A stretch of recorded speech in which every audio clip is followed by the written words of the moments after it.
Iran ও আমেরিকার মধ্যে প্রথম দফার যে আলোচনা হয়েছিল সেই প্রতিনিধি দলে দুই প্রধান নেতাকে বাদ দিয়েই দ্বিতীয়বার আলোচনার জন্য প্রস্তুত যুযুধান দুই দেশ।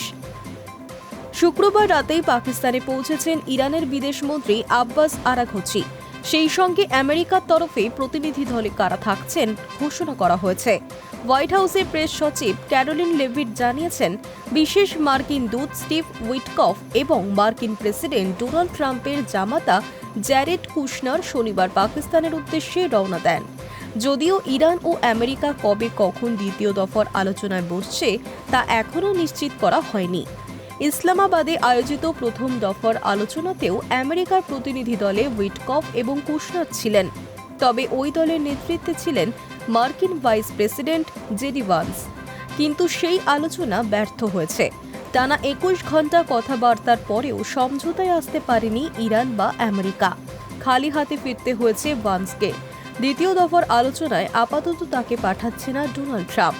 তবে লেভিট জানিয়েছেন, ইসলামাবাদে যা আলোচনা হবে সেই বিষয়ে ট্রাম্প এবং ভান্সকে অবগত করা হবে। প্রয়োজন অনুযায়ী পরবর্তী পদক্ষেপ স্থির করা হবে। আমেরিকা যেমন ভান্সকে আপাতত দূরে রাখল, তেমন ইরানের প্রতিনিধি দল থেকেও গুরুত্বপূর্ণ একটি নাম দ্বিতীয় দফার আলোচনায় থাকছে না। তিনি দেশটির পার্লামেন্টের স্পিকার মোহাম্মদ বাকের কালিবাফ।